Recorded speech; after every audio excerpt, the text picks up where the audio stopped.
does that include all the staffers?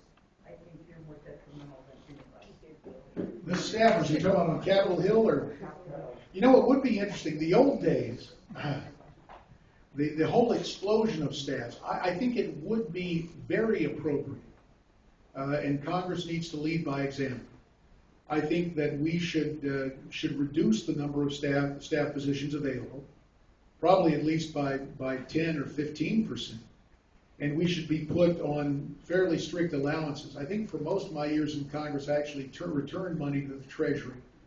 And I think you know, if leadership is offered by example, I think that's a good point. I think that's a very good suggestion. I would recommend it. Probably the best way to get that done is through the rules package. For example, you may have seen on the internet people talking about the 28th Amendment saying that Congress should live under the same rules as everybody else. We didn't have to wait for the painstaking problem of the amendment. We just incorporated that into our rules as the first Republican House in 40 years, and we lived under the same laws as everybody else. So I think as part of the rules package, we can get that done. Thank you. Tracy. I've asked a little bit about this before in other meetings, but I'm going to ask a little bit more. In regards to immigration, SB 1070, regarding being sued and the judge ruling against us, what happens if we go to the Ninth Circuit, they rule against, we go to the Supreme Court, and let's say they rule against? That means we never can, the illegal aliens in Arizona don't have to carry papers, we don't have to worry? What it means is this. If that scenario played out, remember the judiciary, yes, we do have a Supreme Court, but ultimately, stop and think about this. The supreme arbiters are not the 9 justices sitting on that supreme tribunal. Ultimately, it's the people. It would underscore the need for my Enforcement First Act, which I'm going to reintroduce anyway, to do at the federal level what SB 1070 was trying to do here in Arizona. Remember the whole rationale. See, this is how history could have been different.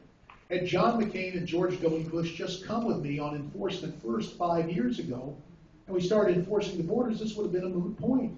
We wouldn't have to worry about this.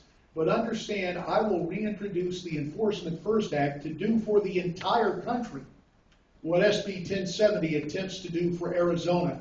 And ultimately, because we believe, we've sat down with constitutional scholars, we believe the constitutional soundness of the Enforcement First Act, when enacted federally, it takes away the argument from the other side. But when Obama vetoed it. Hold on. Well, that underscores the need for a new president. Or they have to have a majority override his Do you support a call for a constitutional convention? Constitutional convention. I tell you what, it's tough to get a second act. What happened in Philadelphia in 1787 was so remarkable. Both Catherine Drinker Bowen and Dr. Cleon Skousen called it the miracle at Philadelphia.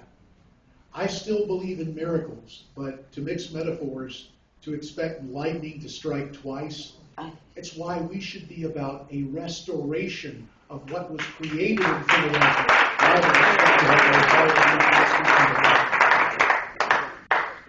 John, you have one. David Schweiker talked about getting you to vote on, getting Congress to vote on one bill, one subject, one bill, nothing else on it. Would you implement that if it was enough? Support, implement that? Yeah, it sounds like a wonderful concept. The question, we have to go back in for budgetary reform. See, I hate to cite all this stuff and sound like a technocrat, but I believe it was the Budget Act of 1973 mandated that for financing the government, for spending, there are 13 major appropriations bills. And so that's where you get into this. Now, if we went to a single bill, it's interesting, the Schweiker theory. That, again, might help us slow the growth of government. And I think certainly it'd be a good idea. I sit down with Jim Nussel. He served me on Ways and Means. He was chairman of budget. And we talked about budgetary reform and appropriations reform.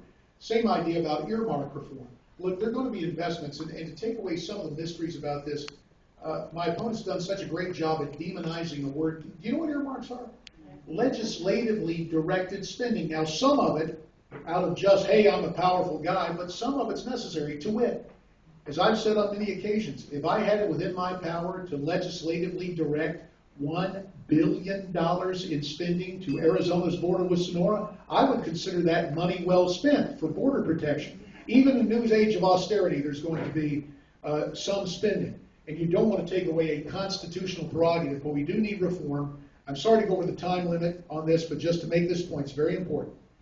Any appropriations bill that is a specific request should be made in the light of day, fully publicized, we talk about it, and should pertain only to Arizona if it's coming from me. Right? I think those are some reasonable reforms. Probably some other things we should do in that regard.